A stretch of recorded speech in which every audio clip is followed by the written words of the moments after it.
Hello guys, welcome back to the channel. I hope मेरे सारे share भाई बिल्कुल ही बढ़िया होंगे। और आज बात करने वाले हैं महिंद्रा 3XO के बारे में। इसका Q&A रखा हुआ है, इसके बारे में सारे क्वेश्चंस के आंसर करेंगे। मेजॉरिटी ऑफ द आंसर्स जो मैं आपको दूंगा वो आप लोगों से ही आए हुए हैं, यानी कि जिन लोगों ने 3XO खरीद के रिव्यूज डाले हुए हैं इंटरनेट पे, वो क्या कहते हैं, या फिर जिन मेरे भाइयों ने, हमारे चैनल के जो सब्सक्राइबर्स हैं, जिन्होंने हमें ईमेल ड्रॉप करी है कि उन्होंने 3XO खरीदने के बाद क्या चीजें फेस करी हैं। एंड में, क्योंकि मैंने भी इस कार को ड्राइव किया है, मैंने भी इसको कई बार रिव्यू करा है, सारी वीडियोस मेरे चैनल पे आपको मिल जाएंगी। उसका भी अंत में जो एक समीकरण होगा, विश्लेषण, अब इससे ज्यादा अच्छी हिंदी मुझे नहीं आती, समझ जाओ, जो उसका एक कंक्लूजन होगा वो हम शेयर करेंगे। चैनल पे अगर आप फर्स्ट टाइम आए हो तो प्लीज कंसिडर सब्सक्राइबिंग। चलिए फिर स्टार्ट करते हैं। तो सबसे पहला क्वेश्चन आया हुआ है कि क्या भाई महिंद्रा 3XO सबसे ज्यादा स्ट्रॉन्गर है इंजन वाइज, अगर उसे कंपेयर करते हैं 3XO वर्सेस नेक्सॉन से। सो डेफिनेटली भाई 3XO का जो इंजन है वो काफी स्ट्रॉन्ग है, और स्पेशली उसका जो TGDI है वो काफी ज्यादा पावरफुल इंजन हो जाता है। और क्योंकि इस क्वेश्चन में ये नहीं पूछा हुआ कि स्ट्रॉन्ग से, मैं यही समझूंगा कि आप पावर की बात कर रहे हो। आई एम नॉट श्योर कि यहाँ पर लॉन्ग लाइफ या फिर बाकी टर्बो फैक्टर्स या फिर NA फैक्टर्स आते हैं। तो अगर मैं सिर्फ पावर की बात करूं तो सबसे ज्यादा जो भागेगी कार, यस, वो आपकी महिंद्रा 3XO भागेगी इन तीनों कार्स में। नेक्स्ट क्वेश्चन जो है कि भाई क्या महिंद्रा 3XO में Nexon Brezza Fronx Sonet Venue से ज्यादा स्पेस है अंदर बैठने के बाद? जी हाँ, बिल्कुल उसमें ज्यादा स्पेस है, क्योंकि महिंद्रा 3XO में 2600 mm का व्हील बेस आता है, और ये एक लौती कॉम्पैक्ट SUV है जो आपको इतना व्हील बेस ऑफर कर रही है, जिसकी वजह से अंदर बैठने के बाद जो आपका लेग रूम है काफी बढ़ जाता है। इनफैक्ट कार की जो विड्थ है, जो चौड़ाई है, वो भी काफी अच्छी है। तो 3 लोगों के लिए जो शोल्डर रूम होता है वो भी आपको काफी अच्छा मिल जाता है। नेक्स्ट क्वेश्चन आया हुआ है कि क्या 3XO के सस्पेंशन और ब्रेक्स सबसे बेस्ट हैं? तो दोस्तों देखो, मैं सस्पेंशन के बारे में जनरली बताऊंगा, मुझे ठीक लगे। नेक्सॉन के भी अच्छे हैं, ब्रेजा के भी अच्छे हैं। और अगर मैं ब्रेक्स की पर बात करूं तो ब्रेक्स मुझे एक लेवल ऊपर लगे 3XO के। डेफिनेटली 3XO की ब्रेकिंग काफी अच्छी है, पर आप यहाँ पे इसका मतलब ये मत समझना कि नेक्सॉन के ब्रेक नहीं लगते या ब्रेजा के ब्रेक नहीं लगते। इट इज जस्ट दैट कि हर बार एक एक लेवल तो होता ही है कि एक से बढ़कर एक वाली बात है। तो यस, अगर मैं सस्पेंशन की बात करूं, मुझे कुछ मेजर डिफरेंस नहीं लगा। ऑलमोस्ट नेक्सॉन ब्रेजा तीनों के मुझे सिमिलर लगे। पर अगर मैं इसको बाकी कॉम्पैक्ट SUV से कंपेयर करता हूं, फॉर एग्जांपल फ्रॉन्क्स या फिर वेन्यू, सोनेट, तो उनसे ऊपर है 3XO के, और नेक्सॉन और ब्रेजा के बराबर हैं। और उसके जो ब्रेक्स हैं, ब्रेक्स को मैं सबसे ऊपर रखूंगा महिंद्रा 3XO के। नेक्स्ट क्वेश्चन है, क्या 3XO की माइलेज ब्रेजा से ज्यादा है? तो दोस्तों देखो, यहां पर आपको समझना पड़ेगा कि 3XO में 2 इंजन आ रहे हैं, एक TCM PFI वाला और एक TGDI। तो अगर मैं सिंपल शब्दों में बोलूं तो भाई ब्रेजा की माइलेज ना आपको स्टैटिक मिलेगी, यानी कि ब्रेजा भगा भी लोगे ना तो भी आपको अच्छी माइलेज दे जाएगी।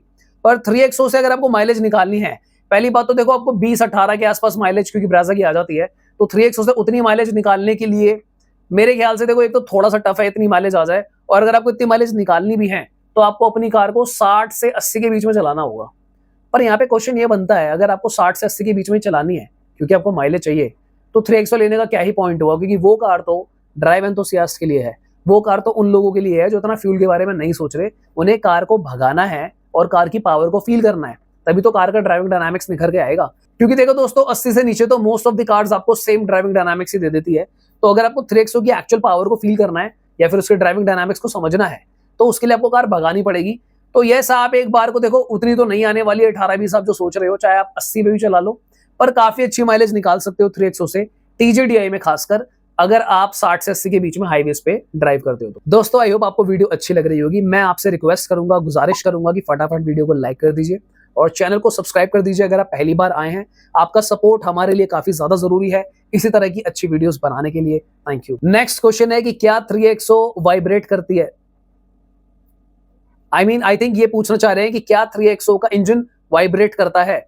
तो मुझे ऐसा लगता है कि यार यस, डेफिनेटली वीडियोस भी है इसके बारे में। जैसे ही वो कार स्टार्ट होती है तो उसका गियर लीवर भी ऐसे हिलने लग जाता है, और मैंने भी खुद पर्सनली फील करा है, जब उस कार को फर्स्ट सेकंड गियर पे ड्राइव करते हैं, गियर लीवर पे वाइब्रेशन फील होती है। अब देखो यहाँ पर क्या है ना, अगर आप एक नए ड्राइवर हो, आपने नई नई कार सीखी है, आपको ये बात नहीं समझ में आएगी हो सकता है, पर इसको समझने के लिए आप ये कर सकते हो कि एक बार आप ब्रेजा चला के देखना, एक बार आप 3XO चला कर देखना, तब अगर आप फील करो तो हो सकता है आपको वो वाइब्रेशन फैक्टर फील हो जाए। और क्योंकि यार देखो 3XO जो है 3 सिलेंडर इंजन है, 1.2 लीटर का टर्बो, तो यस देखो 3 सिलेंडर में थोड़ी सी वाइब्रेशन तो आपको फील होगी ही होगी। हालांकि तीसरे चौथे पांचवें गियर में जाते जाते ये वाइब्रेशन काफी कम हो जाती है और इंजन थोड़ा सा स्मूथर साइड पे चला जाएगा। But long story short, vibration उसमें है, कार को स्टार्ट करते टाइम भी आती है गियर लीवर पे, और फर्स्ट सेकंड गियर पे भी आती है। नेक्स्ट क्वेश्चन है दोस्तों कि क्या महिंद्रा 3XO नेक्सॉन से ज्यादा सेफ है? नहीं, ऐसा कुछ भी नहीं है दोस्तों। इनफैक्ट नेक्सॉन जो है 2024 में भी ग्लोबल एनकैप से 5 स्टार लेके आ चुकी है। 3XO की अगर हम बात करें तो हो सकता है वो 5 स्टार ले आए। दोनों की बॉडी स्ट्रक्चर जो है मुझे काफी हद तक सिमिलर लगा, पर आप ये नहीं कह सकते कि 3XO जो है वो ज्यादा स्ट्रॉन्गर है या ज्यादा सेफ है। दोनों कार्स में बेस मॉडल से आपको 6 एयरबैग्स मिलते हैं। तो यहाँ पर अगर सही मायनों में देखें तो 2024 में 5 स्टार सेफ्टी का टैग, यानी कि जो एक होता है ना हैवी वेट चैंपियनशिप की बेल्ट, वो नेक्सॉन के पास आ चुकी है कि वो ग्लोबल एनकैप 5 स्टार है, जबकि अभी तक 3XO का टेस्ट नहीं हुआ है। सो ऐसा कुछ नहीं है कि भाई सेफ ज्यादा कौन सी है। ज्यादा सेफ अभी टाइटल वाइज नेक्सॉन है, अभी 3XO का टेस्ट होना है, हो सकता है वो भी 5 ले आए। नेक्स्ट क्वेश्चन है कि क्या 3XO कॉस्टली है मेंटेन करना ब्रेजा से? यस दोस्तों, थोड़ा सा आपको कॉस्टली पड़ेगा 3XO को मेंटेन करना ब्रेजा से। उसका रीजन ये है, first of all mileage factor आ जाता है, क्योंकि ब्रेजा आपको सिटी में भी बहुत अच्छी माइलेज दे देती है और हाईवे पे भी।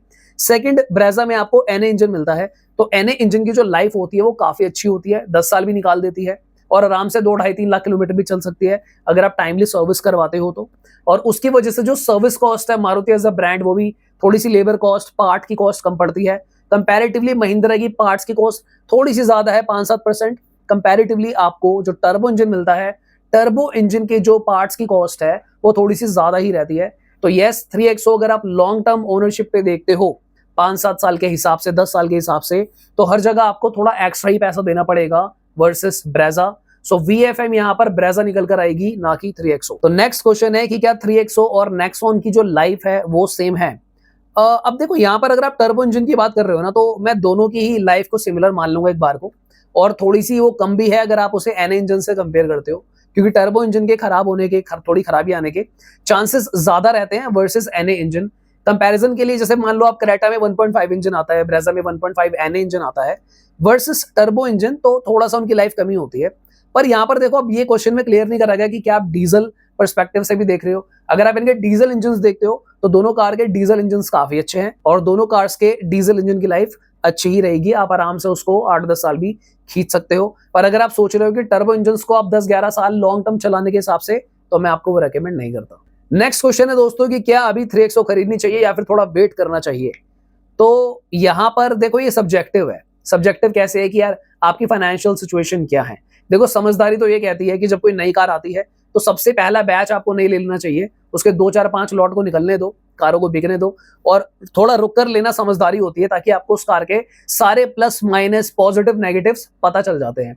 पर अगर आपको बहुत जल्दी है, आपको कार पसंद आ गई, आप काफी टाइम से वेट कर रहे थे, क्योंकि इसका ना एक एडवांटेज भी होता है, जो पहले लेगा तो उसको डिलीवरी भी जल्दी मिलेगी। अगर कल को कार हिट हो गई है ना, तो फिर डिलीवरी टाइम थोड़ा बढ़ जाता है, जो वेटिंग पीरियड होता है। पर अगर कल को कार में कुछ दिक्कतें आने लग गई तो आप थोड़ा बच भी गए, क्योंकि अभी तक आपने खरीदी भी नहीं है। सो ये सब्जेक्टिव है, आपके फाइनेंसेस आपको कैसे अलाउ करते हैं। मेरी नजरों में 1-2 महीने रुकना कोई इतना टफ नहीं है, आप रुक सकते हो। लोगों के रिव्यूज देखो, कौन क्या कह रहा है। पॉजिटिव्स अगर ज्यादा आते हैं तो फिर अपने हिसाब से आप बाय कर लो, क्योंकि देखो ऐसा तो है नहीं यार कि बहुत सस्ती कार है, 6-7 लाख रुपए की कार है। बेस मॉडल भी लेते हो, जब भी मिलेगा डिलीवरी टाइम उसका, वो एक अलग क्वेश्चन है। हालांकि किसी ने पूछा नहीं अभी तक, शायद आगे आए कि डिलीवरी टाइम का क्या सीन है। तो फिर भी यार देखो, 9-10 लाख रुपए अगर आप लगा रहे हो तो 1-2 महीना रुकना थोड़ी सी समझदारी वाली साइड पे हो जाता है। नेक्स्ट क्वेश्चन है भाई, शुड आई बाय टियागो? हाँ, नेक्स्ट क्वेश्चन है, शुड आई बाय टियागो, कि मैं टियागो खरीदूं, पंच खरीदूं, स्विफ्ट खरीदूं, या फिर मैं खरीदूं XUV 3XO? मेरे ख्याल से इस क्वेश्चन को इससे रिलेटेड मैंने कल एक वीडियो बनाई थी। इसका एक्चुअल क्वेश्चन शायद ये है कि छोटी कार की तरफ ही रहे या पैसा लगाकर हम बड़ी कार की तरफ चले जाएं। I think this is the main question is. तो मैं आपको रेकमेंड करूंगा कि अगर आप छोटी कार में ना कोई बड़ा मॉडल लेने वाले थे, बड़ा वेरिएंट, जैसे मान लो कि पंच में आते हैं 8-9 लाख के भी वेरिएंट आते हैं, या फिर स्विफ्ट का आप टॉप वेरिएंट लेने की सोच रहे हो, तो मैं उस केस में रेकमेंड करूंगा कि भाई छोटी कार का टॉप वेरिएंट मत लो। उससे अच्छा है कि आप XUV 3XO का बेस मॉडल या उससे एक ऊपर ले लोगे तो ज्यादा फायदे में रहोगे। उसका कारण ये है, सस्पेंशन, ब्रेकिंग, इंजन पावर, सब कुछ काफी अलग हो जाता है। पर माइलेज फैक्टर देख लेना, क्योंकि जो छोटी कार्स होती हैं, लाइक टियागो आपने यहाँ पे नाम दिया, जिन भी भाई का क्वेश्चन था, और साथ में स्विफ्ट, भाई 25 की माइलेज क्लेम कर रखी है मारुति ने स्विफ्ट की, कहाँ 3XO से कंपेयर कर रहे हो? तो अपनी जेब भी देखना आप। अगर माइलेज आपकी प्रायोरिटी है तो उसके हिसाब से तो मैं रेकमेंड नहीं करता कि भाई 3XO की तरफ जाओ। और ये भी आपको देखना होगा कि यार जो आप अब अपना बजट बढ़ा रहे हो, 2-3 लाख रुपए लोन लोगे उसका, या जो भी करोगे, क्या वर्थ इट है वो? इतना इतना जरूरी है? आपको इतने स्पेस की या एक्स्ट्रा पावर की नीड है? तो इन सारी बातों को पेपर लेके पेन लेके आप लिखे मेरे भाई, एकदम से अपना बजट 3-4 लाख रुपए ना बढ़ाएं, लोन भी बढ़ेगा, इंटरेस्ट भी बढ़ेगा, तो आपके ऊपर है, आपकी पॉकेट आपको कैसे अलाउ करती है। बढ़ाना फीचर वाइज और पावर वाइज और डायमेंशन वाइज एक समझदारी है, और अगर आप देखो जबरदस्ती बहुत प्रेशर में आगे करते हो तो समझदारी नहीं है। अभी छोटी कार लाइक अच्छी है, स्विफ्ट की भी काफी अच्छी चीजें इंप्रूव हैं, टाटा पंच भी अच्छी कार है, इनफैक्ट फेसलिफ्ट भी आने वाला है, so let's see what Tata brings on the table, और मेरी तरफ से तो यही आपके लिए सुझाव है। नेक्स्ट क्वेश्चन है, किस कार के ड्राइविंग डायनामिक्स सबसे अच्छे हैं, 3XO, ब्रेजा, फ्रोंक्स या फिर Hyundai की वेन्यू। तो दोस्तों देखो, ड्राइविंग डायनामिक्स में अगर आपको टू बी ऑनेस्ट बताऊं, मुझे 3XO के काफी अच्छे लगे। 3XO के ड्राइविंग डायनामिक्स मुझे एक लेवल अप लगे, पर अगर आपको ड्राइविंग डायनामिक्स फील करने हैं ना, तो उसके लिए कार 80 से ऊपर तो होनी चाहिए। 80 से 100 के बीच में ही एक्चुअली आपको फील आता है। 80 से नीचे आपको most of the cars same he feel करा सकती हैं। तो अगर मैं हाईवेज की बात करूं या फिर कार भगाने के हिसाब से, 3XO के ड्राइविंग डायनामिक्स काफी ज्यादा अच्छे हैं। सो नेक्सॉन के भी जो ड्राइविंग डायनामिक्स हैं वो हायर आरपीएम्स पे काफी अच्छे हो जाते हैं। लोअर आरपीएम्स पे ड्राइविंग डायनामिक्स मुझे ना तो 3XO के पसंद आए, ना ही मुझे ड्राइविंग डायनामिक्स मुझे इतने अच्छे लगे अपने नेक्सॉन के। अगर मैं ब्रेजा की बात करूं दोस्तों, तो ब्रेजा के जो ड्राइविंग डायनामिक्स है ना, शहर के हिसाब से और हाईवे के हिसाब से 120 तक सही रहते हैं। 120 के बाद अगर आप इसको 130, 40, 50 की रेंज में चलाते हो, तो ऐसा कुछ नहीं है कि कार कोई अनस्टेबल हो जाएगी, पर टॉप नोच ड्राइविंग डायनामिक्स उनको नहीं बोल सकते मेरी पर्सनल ओपिनियन में, क्योंकि भाई आजकल स्पीड की बहुत दिक्कत चल रही है। मेरे खुद 2 चालान आ रखे हैं यार, मैं क्या बताऊं, तो मुझे समझ नहीं आता इतने अच्छे ड्राइविंग डायनामिक्स को लेकर कहां जाया जाए। खैर, नेक्स्ट क्वेश्चन है कि क्या 3XO का टर्बो इंजन जो होता है, फिर कोई भी टर्बो इंजन होता है, वो NA से इजी टू मेंटेन है। आई थिंक इसका आंसर मैंने अभी थोड़ी देर पहले ही दिया था, तो लॉन्ग स्टोरी शॉर्ट, यस, थोड़े से आपको कॉस्टली पड़ेंगे टर्बो इंजन मेंटेन करना versus NA engine. Next question है भाई, कौन सी कार इजी टू मेंटेन है सारी कॉम्पैक्ट एसयूवीज में। तो आई थिंक यहाँ पर सारी कार्स कवर होती है, फ्रॉन्क्स, सोनेट, वेन्यू, ब्रेजा, यो एक्सेट्रा।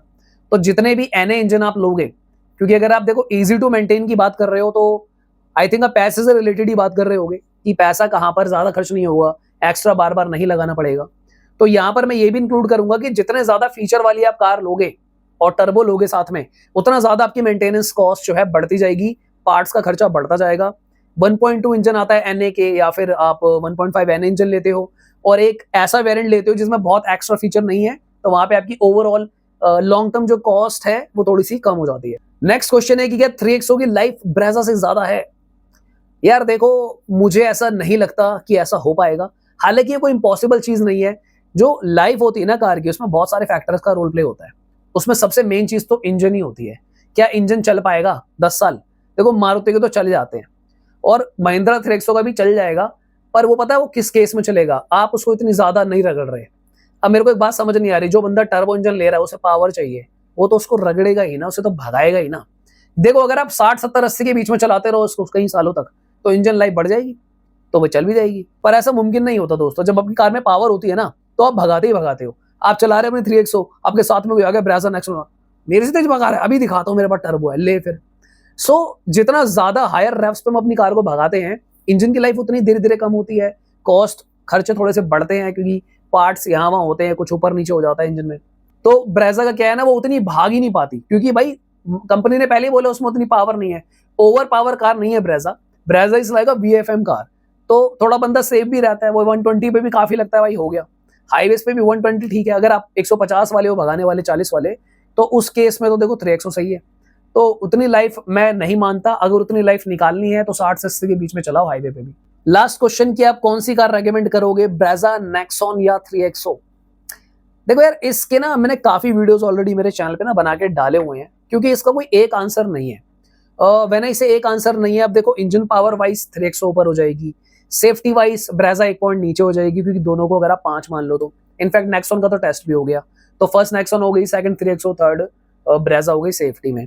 अगर मैं माइलेज की बात करूं तो ब्रेजा ऊपर हो जाएगी, है ना। अगर मैं इंजन की लॉन्ग लाइफ की बात करूं तो ब्रेजा ऊपर हो जाएगी। तो यहाँ पर ना काफी सारी चीजें ऐसी हैं जिसका एक स्टैंडर्ड आंसर नहीं हो सकता। लेट्स से कि अगर हम इंटीरियर्स की बात करें, तो महिंद्रा के व्हाइट इंटीरियर्स हैं, थोड़े आइवरी कलर के, अच्छे लग रहे हैं देखने में, या फिर नेक्सॉन के भी एक बार को अच्छे लगते हैं। ब्रेजा के उतने प्रीमियम नहीं लगते, बट मैनेजेबल हैं एक जनसाधारण आदमी के हिसाब से। तो यहाँ पे अलग अलग फैक्टर्स हैं। तो मेरे चैनल पे आपको कंपैरिजन वीडियोस मिलेंगी, आप उसको जाके देख सकते हो। सो लॉन्ग स्टोरी शॉर्ट, कोई एक स्पेसिफिक पैरामीटर नहीं है कि जहां पर एक कार ऊपर चली जाए। अलग अलग पैरामीटर्स हैं, आपको चूज करना है कि आपको सेफ्टी, माइलेज, इंजन की लॉन्ग लाइफ, लॉन्ग टाइम जो मेंटेनेंस होती है, इंजन टर्बो वर्सेस एनए, ये सारे फैक्टर्स आप लिखो और जो ज़्यादा आपका रिजल्ट आ रहा हो जिस कार पे, उसकी तरफ बढ़ जाइए। सो दोस्तों, आज की वीडियो के लिए इतना ही। आई होप आपको वीडियो अच्छी लगी होगी। सो मिलते हैं किसी और दिन। चैनल को ज़रूर सब्सक्राइब कीजिए, वीडियो को लाइक कर दीजिएगा। Thank you so much for watching. Bye bye, take care.